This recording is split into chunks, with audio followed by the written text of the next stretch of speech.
जैसा कि आप देख रहे हैं, आज का टॉपिक हमारा है जीव जगत सजीवों का वर्गीकरण। यह हमारा तीसरा टॉपिक है। अब आप सोचोगे मैंने तो सिर्फ इसके पहले एक ही टॉपिक पढ़ाया है, रेशे एवं वस्त्र। तो हाँ, इसके पहले मैंने आपको बताया हुआ था कि दैनिक जीवन में विज्ञान, महत्वपूर्ण खोज, महत्व, मानव विज्ञान एवं प्रौद्योगिकी। इसको मैं आपको अलग से नहीं पढ़ाऊंगी। मैंने एक वीडियो इस पर डाला हुआ है जो डीएलएड के नाम से है, डीएलएड में दैनिक जीवन में विज्ञान। ठीक, तो आप चाहो तो उसे देख सकते हो, उसमें ये सारे टॉपिक्स मैंने अपलोड किए हैं। ठीक है, लेकिन मैं आपको इस टॉपिक्स को अलग से ना पढ़ाकर इसी सभी वीडियोज में थोड़ा थोड़ा इसके बारे में बताती जाऊंगी, क्योंकि अलग से बताना ना, ये वाला टॉपिक थोड़ा सा बोरिंग है। तो जब हम जो भी पढ़ेंगे, जो भी टॉपिक पढ़ेंगे, तो उनकी खोज हुई है, ठीक है, और उन खोजों को किसने किया, कब किया, ये सब कुछ हम साथ में पढ़ते जाएंगे।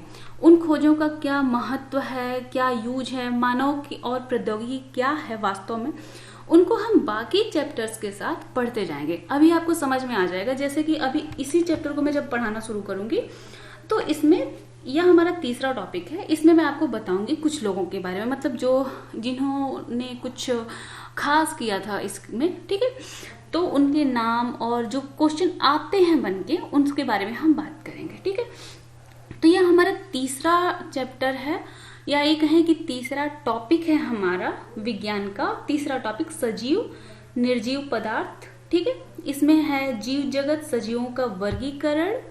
यहाँ पर देख लो, सजीव निर्जीव पदार्थ और सजीवों का वर्गीकरण, जंतु एवं वनस्पति के आधार पर पौधों का वर्गीकरण, जंतुओं का वर्गीकरण।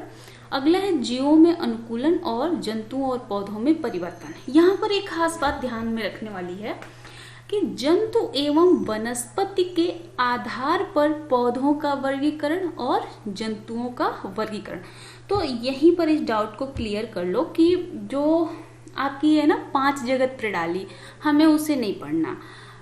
हम उसके बारे में थोड़ा सा ब्रीफ नॉलेज तो लेंगे, लेकिन उसे बहुत डिटेल में हमें नहीं पढ़ना है, क्योंकि जो लिनियस ने सबसे पहले वर्गीकरण किया जंतु और वनस्पति के आधार पर, ठीक है, जो उन्होंने सबसे पहला वर्गीकरण किया था, और सबसे पहले जो वर्गीकरण हुए थे, ठीक है, सबसे पुराने वर्गीकरण जिनमें सिर्फ जंतु और वनस्पति के आधार पर जीवों को बांटा गया था। बाद में जो 3 जगत प्रणाली बनी, उसके बाद 4 जगत प्रणाली, और फिर सबसे ज्यादा यूजफुल जो बनी, सबसे ज्यादा जो समझने वाली और अच्छी प्रणाली बनी, वह थी 5 जगत प्रणाली। उसके बाद भी 6 जगत प्रणाली भी बनी। ठीक, तो सभी 5 जगत प्रणाली को काफी ध्यान में रखा जाता है, जिसमें कि मोनेरा है, प्रोटिस्टा है, फंजाई, एल्गी, फंजाई, प्लांटी और एनिमैलिया। ठीक, तो उसके पहले जब द्विजगत प्रणाली बनी, तो इसमें सबको, जैसे कि प्रोटिस्टा को जंतु में रखा गया, जिसमें प्रोटोजोआ जिसे कहा जाता है। इसी तरह से जो मोनेरा है, मोनेरा को वनस्पति विज्ञान में रखा गया। ठीक है, तो हम इन्हीं दोनों के आधार पर, सिर्फ जंतु और वनस्पति के आधार पर हम पौधों का वर्गीकरण करेंगे और जंतुओं का वर्गीकरण। तो यहाँ पर ध्यान रखने वाली बात यह है कि जो प्रोटिस्टा है, वह प्रोटोजोआ के फॉर्म में यहाँ जंतुओं में रखा गया है, और जो मोनेरा है, जो मोनेरा के जो जीव हैं, उन जीवों को, उन सभी जीवों को पौधों के रूप में रखा गया है। ठीक है, तो अब हम चलते हैं इसके बारे में। यह बहुत ही डिटेल है, लेकिन हम इसको 2 वीडियोज में पढ़ेंगे, एक बार में तो हो नहीं पाएगा, बहुत बड़ा है ये। और तो हम शुरुआत करते हैं इसकी। तो सबसे पहले हम कुछ नामों को जानेंगे कि सबसे पहली बात की बायोलॉजी नाम किसने दिया था, किसने कहा था बायोलॉजी सबसे पहले। तो बायोलॉजी जो नाम है, यह नाम दिया था लेमार्क और ट्रेवी रेनस ने। ठीक है, लेमार्क और ट्रेवी रेनस ने बायोलॉजी नाम दिया था। यह क्वेश्चन पूछा भी जाता है कि बायोलॉजी नामकरण या जीव विज्ञान नाम किसने दिया था, तो यह लेमार्क और ट्रेवी रेनस ने दिया था। दूसरा क्वेश्चन था father of biology. Father of biology और फादर ऑफ जूलॉजी दोनों एक ही हैं, एरिस्टोटल। ठीक, उसके बाद अगला है फादर ऑफ बॉटनी। तो फादर ऑफ बॉटनी है थियोफ्रेस्टस। ठीक, प्रोटिस्टा नाम किसने दिया था? जब 5 जगत प्रणाली बनाई गई ना, तो प्रोटिस्टा एक अलग नाम दिया, प्रोटोजोन को जितने भी प्रोटोजोन्स हैं उनको प्रोटिस्टा जगत में रखा गया सब जो, ठीक है। तो प्रोटोजोआ को जब प्रोटिस्टा में रखा गया तो यह नाम किसने दिया, तो यह नाम दिया था हैकल ने, ठीक है। उसके बाद 5 जगत प्रणाली 5 किंगडम सिस्टम किसने दिया, तो यह दिया था व्हिटेकर ने, ठीक है, व्हिटेकर ने नाम दिया था। उसके बाद बात करें फादर ऑफ माइक्रोबायोलॉजी की, तो ल्यूवेनहॉक। सबसे ज्यादा अगर कोई क्वेश्चन पूछा जाता है तो यह है।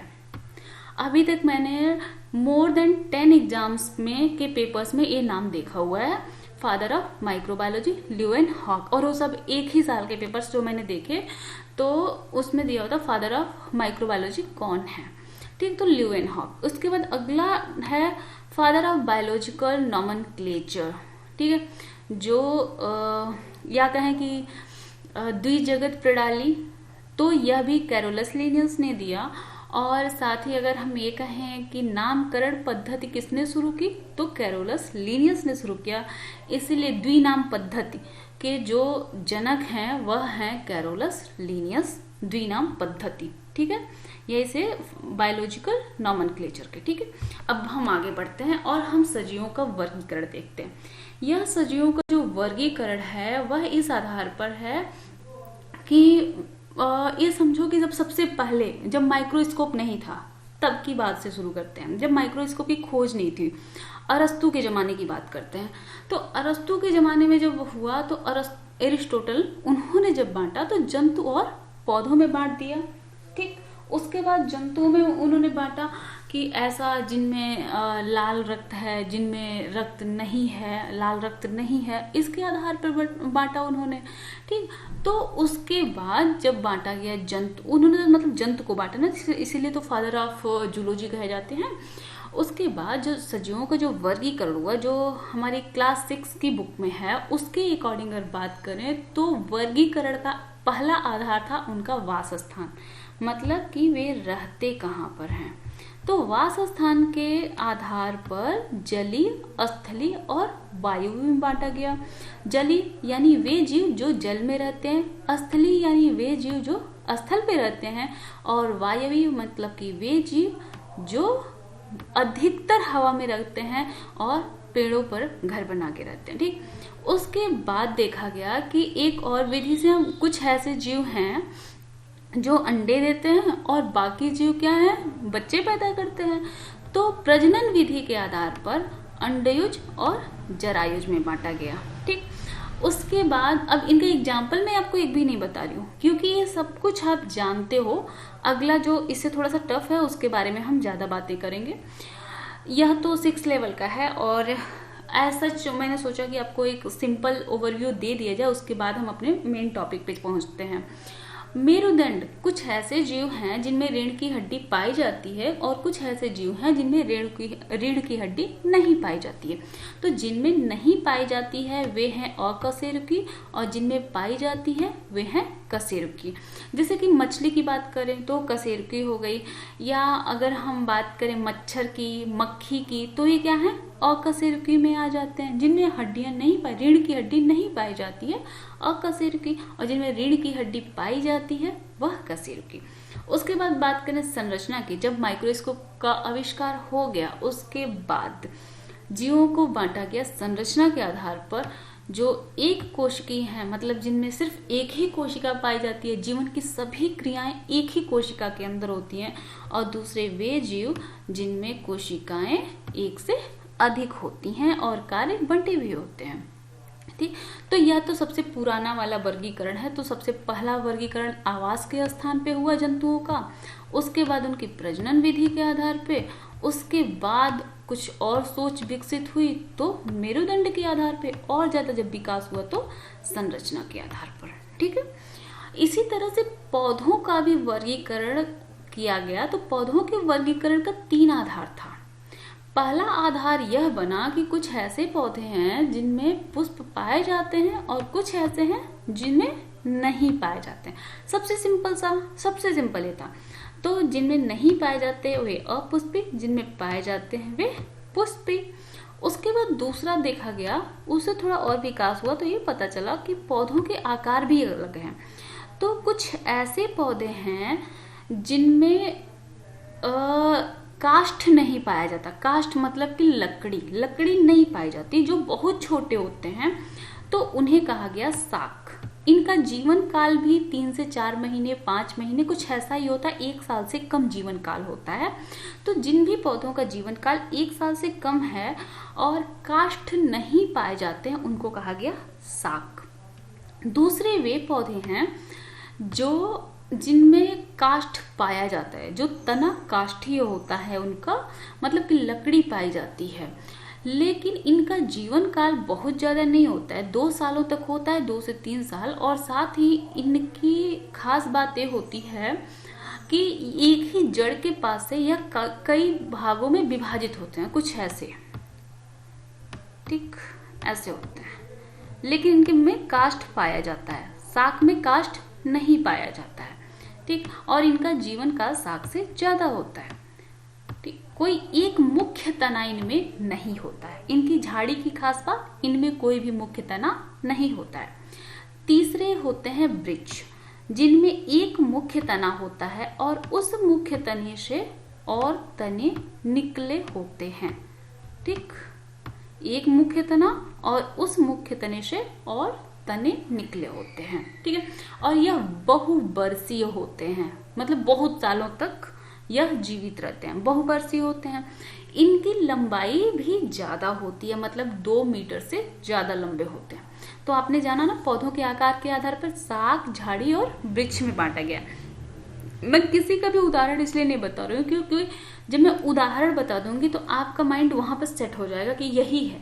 लेकिन जब आपको मैं उदाहरण नहीं बताऊंगी तो आप खुद सोच के देखो कि आपके पास आसपास के कौन से पौधे हैं जो साग हैं, कुछ जो झाड़ी हैं, जो वृक्ष हैं, ऐसे कौन से जंतु हैं जो अकशेरुकी हैं, जो कशेरुकी हैं, जो एक कोशिकी हैं, जो बहुकोशिकी हैं। तो आप ऐसे जब सोचोगे तो ढेर सारी चीजें आपके सामने आएंगी।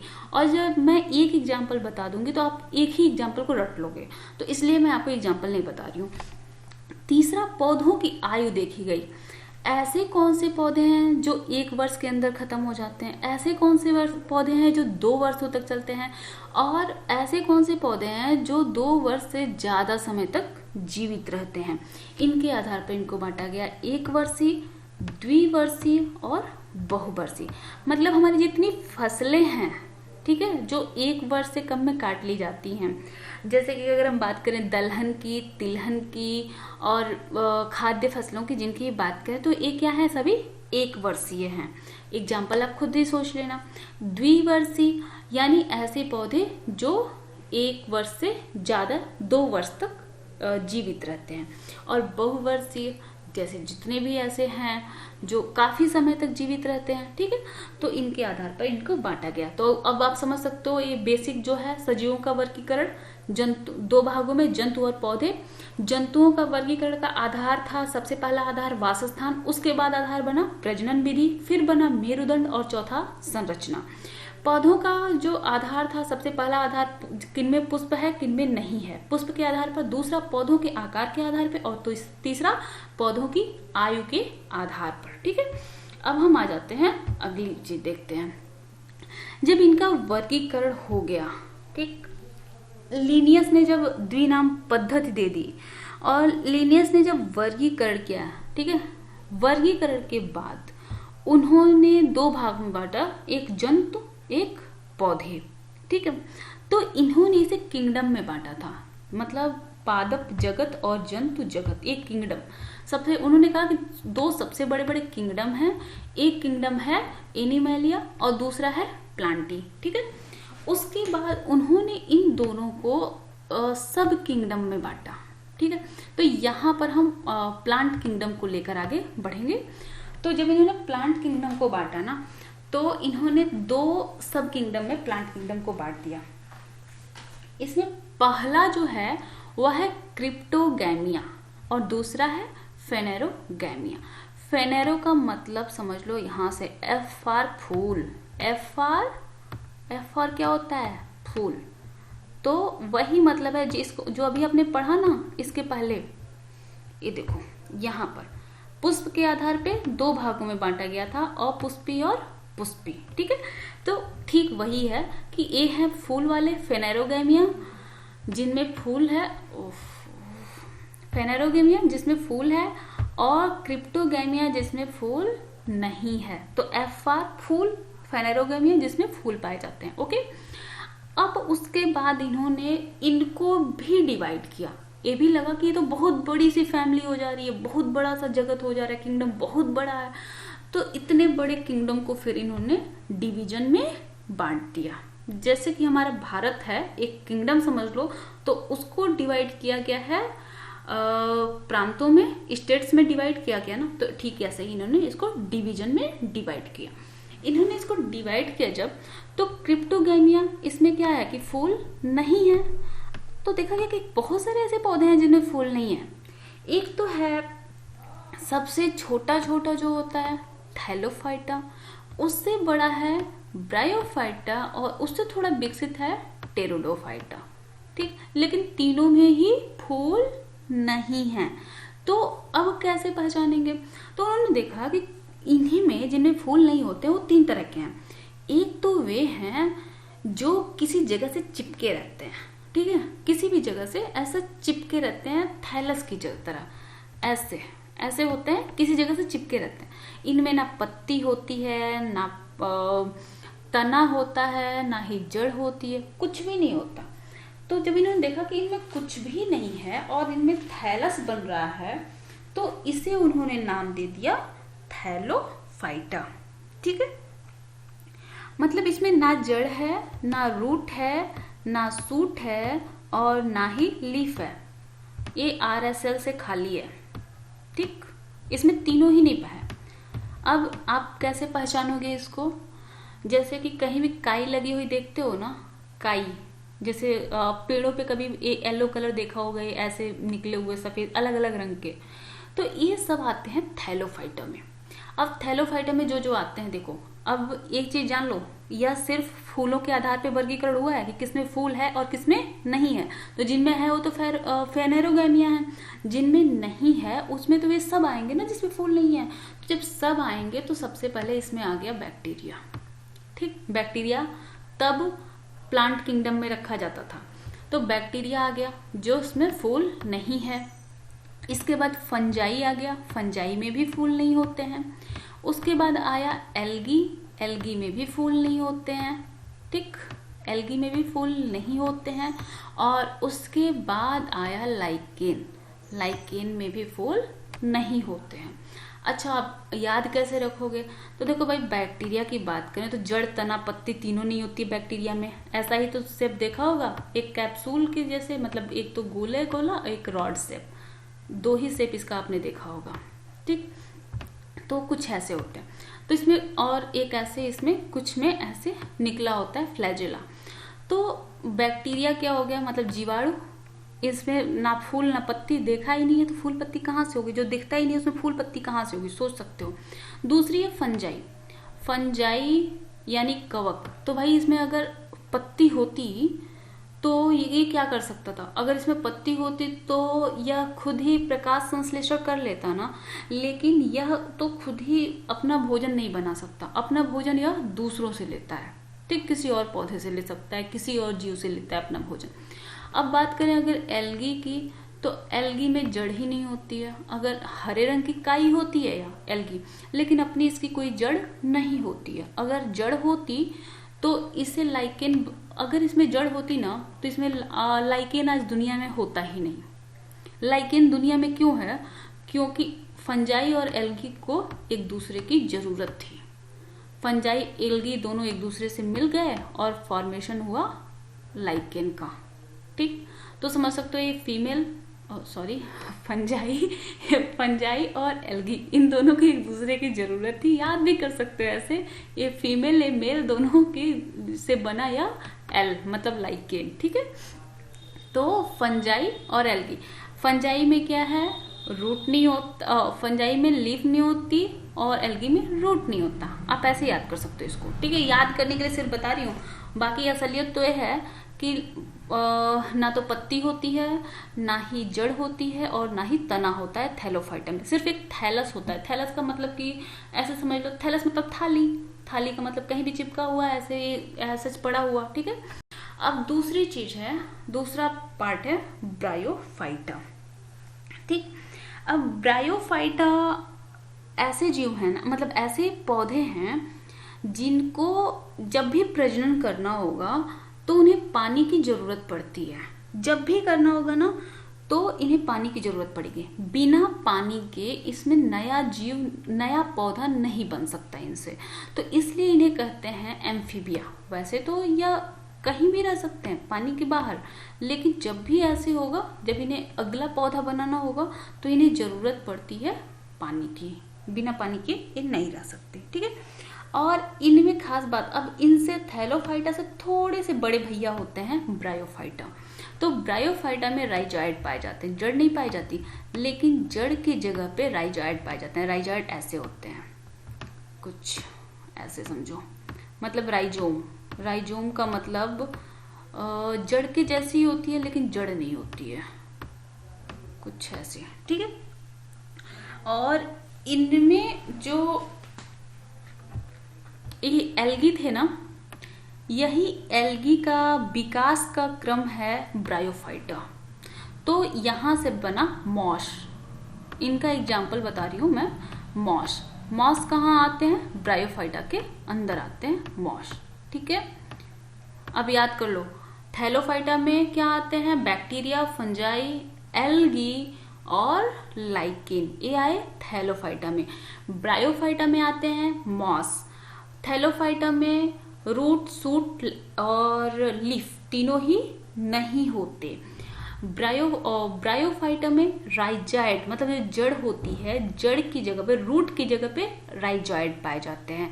राइजॉइड मतलब एक दूसरे से जुड़े हुए ढेर सारे ऐसे कुछ संरचनाएं होती हैं, एक दूसरे से जुड़ी होती हैं और हर जगह से एक नया पौधा तैयार हो जाता है, ठीक। ब्रायोफाइटा को कहा जाता है एम्फीबिया ऑफ द प्लांट। क्यों कहा जाता है? क्योंकि जब भी प्रजनन कार्य करना होगा इन्हें जल की आवश्यकता होती है, ठीक है। अब देखो, तीसरा है टेरिडोफाइटा। टेरिडोफाइटा में क्या होता है कि इनमें संवहन तंत्र पाया जाता है। अभी तक क्या था ना, थैलोफाइटा और ब्रायोफाइटा में संवहन तंत्र नहीं पाया जा रहा था, लेकिन इसमें संवहन तंत्र पाया जाता है। अच्छा, संवहन तंत्र का मतलब क्या होता है? पानी को ऊपर नीचे ले जाने के लिए जाइलम होता है ना, और फ्लोएम किस लिए होता है? भोजन को नीचे तक पहुंचाने के लिए। मतलब पत्तियां भोजन बनाती हैं और फ्लोएम के द्वारा वह भोजन पौधे के हर भाग में पहुंचता है। इसको याद कर लो, जाइलम और फ्लोएम की वजह से। तो जाइलम क्या करता है? जल को ले जाता है। फ्लोएम क्या करता है? फूड को ले जाता है। ऐसे याद कर सकते हो, जाइलम फॉर जल। जाइलम मतलब इसमें भी ज आ रहा है और जल में भी जल आता है, ज आता है। और फ्लोएम, इसमें फ आ रहा है फ्लोएम, और इसमें फूड में भी फ आता है, ठीक है। तो ऐसे याद कर सकते हो, जाइलम फॉर जल और फ्लोएम फॉर फूड, ओके। तो ये सब ब्रायोफाइटा में नहीं पाए जाते, टेरिडोफाइटा में यह पाए जाते हैं, ओके। अब इसका एग्जाम्पल होता है फर्न। Fern, okay. तो अब मैं एक बार फिर से आपको बता देती हूँ, पादप जगत को दो भागों में बांटा गया। क्रिप्टोगैमी जिसमें फूल नहीं पाए जाते, और फेनेरोगैमी जिसमें फूल पाए जाते हैं। अब क्रिप्टोगैमी को 3 डिवीजन में बांटा गया। थैलोफाइटा जिनमें रूट, सूट और लीफ नहीं पाए जाते। ब्रायोफाइटा जिसमें रूट की जगह पे राइजॉइड पाए जाते हैं। और टेरिडोफाइटा जिसमें कि जाइलम और फ्लोएम पाए जाते हैं, ठीक है। जाइलम और फ्लोएम पाए जाते हैं। और जब जाइलम और फ्लोएम है तो इसका मतलब क्या हुआ कि लीफ है, लीफ है, पत्ती है, तभी तो भोजन बना रही है। और जब भोजन बनाएगी तभी तो भोजन को ले जाने की जरूरत होगी ना। तो यहाँ पर क्या है कि पत्ती है, मतलब लीफ है, तो लीफ होगी तो फ्लोएम होगा, तभी तो फ्लोएम ले जाएगा फूड को। और लीफ है तो उसको पानी के लिए जाइलम की जरूरत पड़ेगी, और पानी जाइलम कहाँ से देगा? जड़ से देगा। तो टेरिडोफाइटा सबसे ज्यादा विकसित क्रिप्टोगैमिया का डिवीजन है। आगे समझ में? थैलोफाइटा जिसमें रूट सूट लीफ तीनों नहीं होती, ब्रायोफाइटा जिसमें कि रूट की जगह पे राइजाइड होता है, और टेरिडोफाइटा जिसमें कि रूट सूट लीफ तीनों होती है, और इसके साथ ही जाइलम एंड फ्लोएम दोनों पाए जाते हैं। ठीक, अब हम आते हैं फेनेरोगैमिया में। फेनेरोगैमिया में डिवीजन जब किया गया, अच्छा एग्जाम्पल भी याद कर लेना, ब्रायोफाइटा में मास आता है, टेरिडोफाइटा में फर्न आता है, टीएफ और बीएम, ब्रायोफाइटा मॉस बीएम और टेरिडोफाइटा टीएफ या FT, foot for pteridophyta, foot F for fern, T for pteridophyta. अब हम आते हैं फेनेरोगैमिया में। फेनेरोगैमिया का डिवीजन किया गया 2 पार्ट्स में, एक है एंजियोस्पर्म और दूसरा है जिम्नोस्पर्म। अच्छा, एंजियोस्पर्म और जिम्नोस्पर्म की जब हम बात करते हैं तो इनमें क्या होता है ना, बीज पाए जाते हैं। ठीक, पहली बात तो फेनेरोगैमिया तो फूल तो दोनों में ही पाए जाएंगे, ठीक, लेकिन इसमें बीज फूलों से क्या बनता है, सीड, और सीड दोनों में ही पाए जाते हैं। लेकिन अंतर क्या होता है, जिम्नोस्पर्म के जो सीड होते हैं उसके ऊपर कवर नहीं होता है, और एंजियोस्पर्म का जो सीड होता है उसके ऊपर कवर होता है। मतलब अगर कहा जाए वह कौन सा पौधा है जिसका नग्न बीजी पौधा कौन सा है, या वह कौन सा पौधा है जिसके बीज पर कोई खोल नहीं होता, तो वह है जिम्नोस्पर्म या नग्न बीजी होते हैं। इसका मतलब ये होता है अनावृत बीजी पौधे। हिंदी अगर बात करें जिम्नोस्पर्म की तो इसका अर्थ होता है अनावृत बीजी पौधे, मतलब जिसके ऊपर कवर नहीं होता है। तो जब हम बात करते हैं चीड़ की, ठीक है, पाइनस की जब हम बात करते हैं तो पाइनस इसका एग्जाम्पल हो जाता है, पाइनस। ठीक, पाइनस की जो फल होते हैं ना, उस फलों पर बीज, मतलब जो बीज होते हैं उन बीजों पर कोई कवर नहीं होता है। ठीक, एक यहाँ पर मैं सिर्फ आपको ओवरव्यू दे रही हूँ, इसका बहुत डिटेल में, इसको पूरा डिटेल में हम थोड़ा सा और पढ़ेंगे ताकि और बेहतर तरीके से जान सकें। उसके बाद आता है एंजियोस्पर्म। एंजियोस्पर्म जिसके बीज के ऊपर, मतलब सीड के ऊपर कवर होता है, यानी इसको कहते हैं आवृत बीजी पौधे। ठीक है, अब आवृत बीजी पौधे हैं, एंजियोस्पर्म है, तो इसको 2 भागों में सब डिवीजन, मतलब ए डिवीजन से 2 भागों में इसको डिवाइड किया गया, सब डिवीजन किया गया। एक तो मोनोकॉटिलेडन्स डांस और दूसरा है डाइकॉटिलेडन्स। जैसे कि अगर बीज से, ठीक है, पौधा जब निकल रहा है, ऐसे समझ लो, बीज से जब पौधे का निर्माण हो रहा है तो पहली बार में अगर सिर्फ एक ही पत्ती निकलती है तो वह मोनोकॉटिलेडन्स है। ठीक, और डाइकॉटिलेडन्स यानी बीज से जब पौधे का निर्माण होता है तो एक साथ में 2 पत्तियां निकलती हैं, वह सभी डाइकॉटिलेडन्स होते हैं। इसके बारे में और भी हम डिटेल में जानेंगे, लेकिन ये वीडियो काफी लंबा हो जाएगा तो इसलिए मैं आपको बहुत छोटे में ही बता रही हूँ। अब समझ लो कि जैसे अगर चने की बात करें, चना तो ऐसे होता है ना, चना ऐसे, और जैसे इसका कवर आप हटाते हो तो ऐसे निकलता है।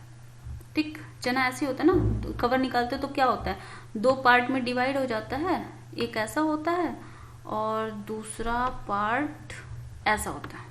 ठीक, ऐसे 2 पार्ट में डिवाइड होता है ना चना। तो इसमें कितने भाग हैं, 1 और 2, तो ये कितने हुए, डाइकॉटिलेडन्स। तो जब इसे चना अगर कभी आप अंकुरित करते हो तो उससे जो पत्ते निकलते हैं अंदर, उसको 2 भागों में आप डिवाइड कर सकते हो। चने की दाल को, चने का जो बीज होता है उसको दाल में टूट जाता है ना 2 भागों में, तो जैसे वो 2 भागों में टूटता है तो उसके अंदर 2 पत्तियां दिखाई देती होंगी। ठीक, तो वह सब डाइकॉटिलेडन्स है। ठीक, ऐसे ही जब आप मक्का देखते हो तो मक्का कुछ ऐसे होता है ना, ऐसे मक्का होता है, लेकिन क्या तुम मक्के को भी 2 भागों में डिवाइड कर सकते हो, मक्के के बीज को नहीं कर सकते ना, यानी वे सभी मोनोकॉटिलेडन्स होते हैं। ठीक है, जिनमें एक बीज, इनको कहते हैं हिंदी में एक बीज पत्री और द्विबीजपत्री। जिसमें सिर्फ एक बीज पत्र होता है मोनोकॉटिलेडन्स होता है, जिनमें 2 बीज पत्र होते हैं वो डाइकॉटिलेडन्स होता है। आई होप आप समझ गए हो, पादप जगत को 2 भागों में बांटा गया है, क्रिप्टोगैमिया, फेनेरोगैमिया। क्रिप्टोगैमिया को 3 भागों में बांटा गया है, थैलोफाइटा, ब्रायोफाइटा, टेरिडोफाइटा।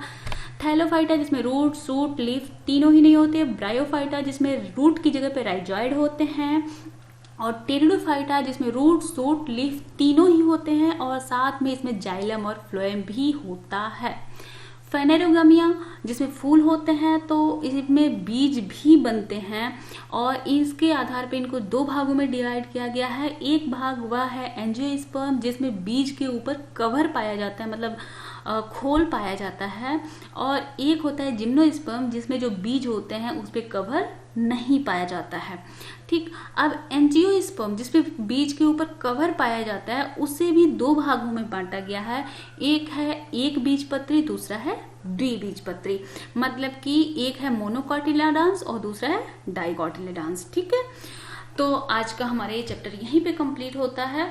अब इसके बाद ना हमें बहुत कुछ इसमें इस टॉपिक में बहुत कुछ पढ़ना था, तो मैंने सोचा एक थोड़ा सा आपको दे दूं क्योंकि बाकी ये चैप्टर बहुत बड़ा हो जाएगा। अगले दिन हम इसमें जंतुओं का वर्गीकरण, पौधों का और थोड़ा सा और बेहतर वर्गीकरण इसके आगे का भी पढ़ेंगे, तो बहुत ज़्यादा लंबा ना हो जाए, इसलिए मैंने छोटा सा आपको रिव्यू यहाँ पर दे दिया है। अब अगर हम 5 जगत प्रणाली की बात करें जो रॉबर्ट एच विटेकर ने दिया था, तो इससे ज्यादा क्वेश्चन नहीं बनेंगे, लेकिन सिर्फ एक क्वेश्चन बन सकता है कि 5 जगत प्रणाली किसने दी थी। ठीक है, तो 5 जगत प्रणाली हल्का सा जान लो इसको। विटेकर ने दिया था। इसमें इन्होंने ऑर्गेनिजम्स को दो भागों में बांटा, प्रोकैरियोट्स और यूकैरियोट्स। ठीक, प्रोकैरियोट्स में इन्होंने मोनेरा को रखा। प्रोकैरियोट्स यानी आद्य जीव, बहुत पुराने जीव, इनमें इन्होंने मोनेरा को रखा था। उसके बाद यूकैरियोट्स को इन्होंने दो भागों में बांटा, यूनिसेल्युलर और मल्टी सेलुलर। यूनिसेलुलर यह यूकैरियोटिक सेल होती है जिसमें पहला होता है यूनिसेलुलर होता है वो प्रोटिस्टा। ठीक है, उसके बाद मल्टी सेलुलर भी इन्होंने दो भागों में बांटा, एक जिनमें सेल वॉल पाई जाती है और दूसरी जिसमें सेल वॉल नहीं पाई जाती है। जिनमें सेल वॉल नहीं पाई जाती है उसमें सभी एनिमल्स को रखा और जिसमें सेल वॉल पाई जाती है वह सेल वॉल के आधार पर इनको दो भागों में बांट दिया। ठीक है, सेल वॉल के आधार पर बांटा था और साथ ही इस आधार पर बांटा था कि कौन अपना भोजन स्वयं बनाता है और कौन दूसरे के बनाए भोजन पर आश्रित रहता है। तो जब जो अपना भोजन स्वयं बनाते हैं उसे उन्होंने नाम दिया फोटोट्रॉफिक ऑर्गेनिज्म, मतलब जो स्वपोषी होते हैं, जो सूर्य के प्रकाश में अपना भोजन स्वयं बना सकते हैं, तो उन्हें नाम दिया प्लांटी। और जो अपना भोजन स्वयं नहीं बना सकते, जिसके बारे में अभी मैंने पिछले में आपको बताया कि फंजाई अपना भोजन नहीं बना सकती क्योंकि उसमें पत्तियां नहीं पाई जाती हैं, तो उन्हें उसे रख दिया फंजाई, एक अलग प्रकार की जीव में। इसी तरह इनकी जो सेल वॉल होती है ना फंजाई की, वो भी सेल्यूलोज की नहीं होती है, काइटिन होता है, एक बिल्कुल अलग होता है एक दूसरे से, प्लांट से बहुत ज्यादा अलग होता है। ठीक, तो इस वजह से इन्होंने इसको बांटा था। ठीक है, तो अब हम इसके बारे में और आगे पढ़ेंगे अगली वीडियो में।